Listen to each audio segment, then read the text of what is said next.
Alright guys, welcome to the video. We are on the road to 200 subscribers this week. I got a video Monday, Wednesday, and Friday. So if you guys aren't subscribed, subscribe, share the videos, greatly appreciate it. We're on the road to 200 this week. Hopefully we can get it. Thank you guys so much for all the support, and enjoy the video.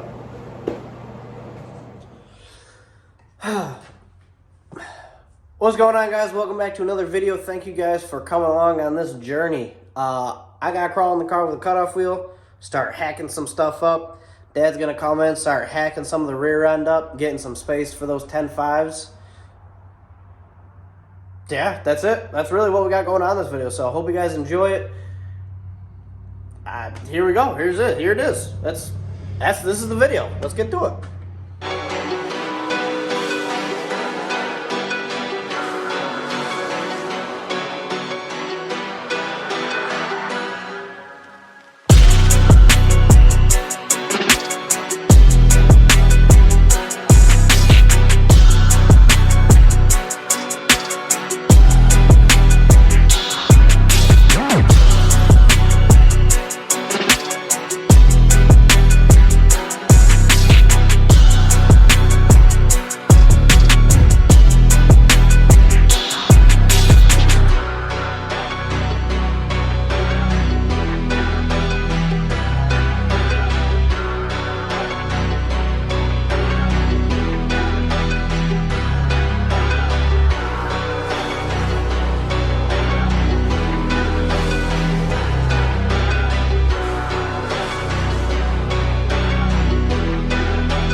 Hey, what you doing there? I see you watching me. I'm gonna ask you to do me a favor. Go down, hit the subscribe button, and it helps me out a bunch. I can see that 88% of you guys watching aren't subscribed, and yes, they give me that information. Probably shouldn't, but they do. So do me a favor, hit subscribe. You're already watching, just do it. Takes no time at all. I greatly appreciate it. Let's go back to the video now. Want me to stop? You're good.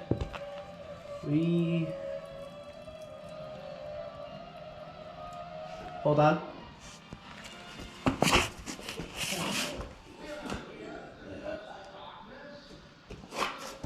Okay.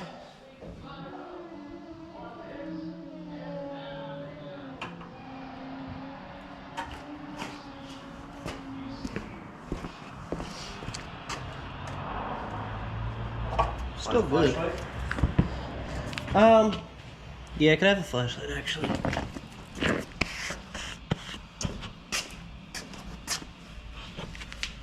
think we're gonna be alright. We're missing it by a buck. We'll come up here, bud. Yeah, we are missing it by a bunch. You can kick a tire in more if you need to. You can because of sheet metal, but we're not hitting there. No, we're not hitting there at all, so that's good. Because that still gives you... We still got a bunch of room for that, too. We got height. We got 4 fingers. We got all, you know what I mean? We got height in the wheel well, so you still can have suspension. Yeah. Alright guys, so saw us cut up a little bit of the rear end, or not the rear end, but the rear of the Fairmont. We got the rear end out of the thing. I guess I'll kind of give you a rundown of what we found first, just to give you an idea of where we're at. Pulled it apart.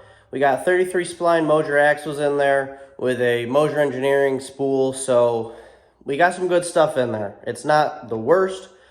I mean, it's not the best, but it's not the worst. It could have been 28 spline axles. It could have been a lot, you know, it could have been not as good stuff. So we got some good stuff in there.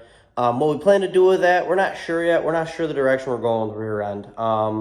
Honestly, we could save some money, keep it 4-lug, narrow it a little bit, narrow our axles, put 1 5/8 studs in there, and we could be ready to go. Or, you know, we could do a 5-lug. There's options. We have a lot of options. The problem with the 4-lug is it doesn't give us a bunch of wheel options. So it's kind of what you got to deal with your bullshit. Is what bullshit do we feel like dealing with? Do we want to pay the money? Do we want to save money? Do we want to find perfect wheels? Do we want to find wheels that are good enough for what we're doing? It's dollars and cents at this point in time. But like you saw, we did come in here. We did make some room for the 10.5s because, as you saw, they didn't fit on the axle or on the. I don't know if you saw it.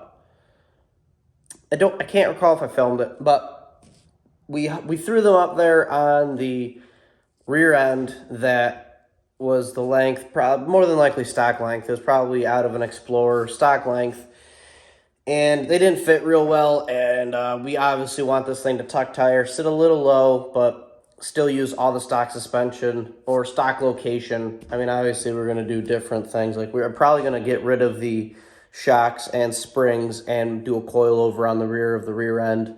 That's more than likely 100% what we're going to do. But as far as the 4-link stuff, you know, it's a factory 4-link car.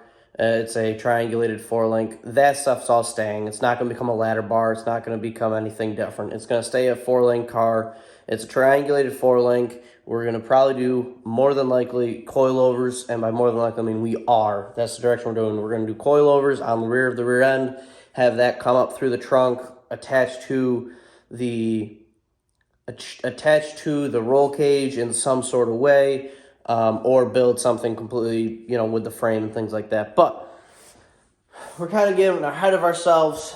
So, I mean, you haven't seen it 100% yet. You might have seen it in a clip, but this thing is Tuckin tire, and it's sitting right, and all I can say is I understand why Fox bodies and this platform are so heavily used, and it's because look at the wheel well.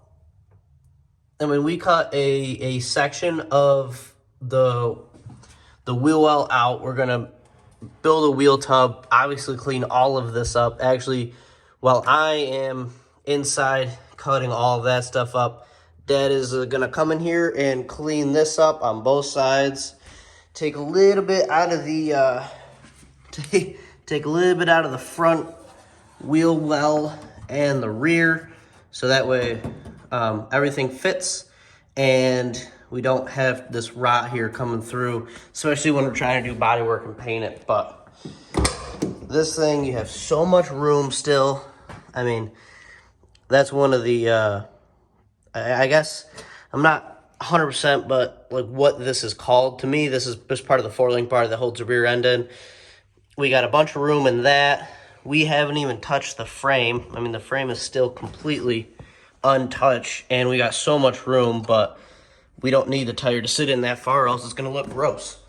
We really want this tire to sit about here, because it's still, I can fit my whole hand in there. So there's definitely plenty of room right there, but I mean, I can't get over how good this thing looks.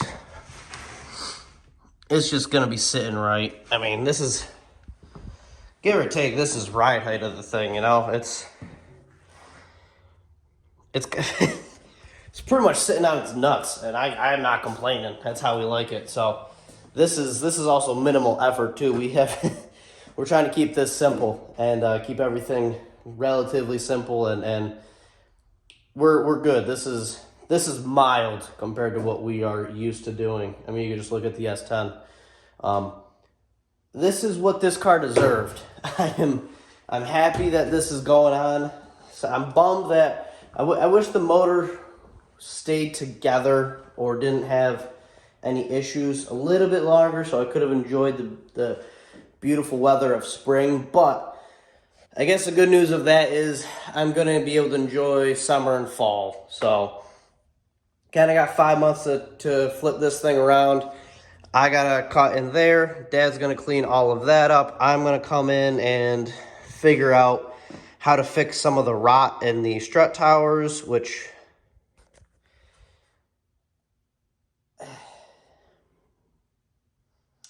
we'll see. I would like to build, I'd like to take some time, build a tubular strut mount, but we'll see. I mean, I don't know. It's all dollars. It's all time. I'm not sure where we're going, but I do have to come up with a plan. We are going to do a tubular front end on this deal. You know, get rid of this big bulkiness, do all chromoly, lighten it up a little bit, neaten it up, allow us to be a little more creative with where we can put things. That's kind of what we got going on. Yeah, that's it. I don't got much. That's kind of where we're at right now in this video. All that's cut out. I'm going to start attacking the interior, getting all the mounts out and crap like that. Then coming in here, attacking the front end of this deal. Dad's going to clean up all that stuff, and we're just going to keep clicking. Just keep clicking on this thing. Going to get it done. Not worried about it. Got 5 months, but it's going to go by fast, so. Alright, I gotta get back to work. I gotta cut all this stuff out. This thing's sitting on its nuts, and I love the hell out of that, so. Yeah. I mean, just look at that. That thing is. That's how it's supposed to sit. Man. Alright, guys. I'm done talking. Thank you guys for watching. Like, share, comment, subscribe. I gotta get back to work, so I'll see you guys in the next video.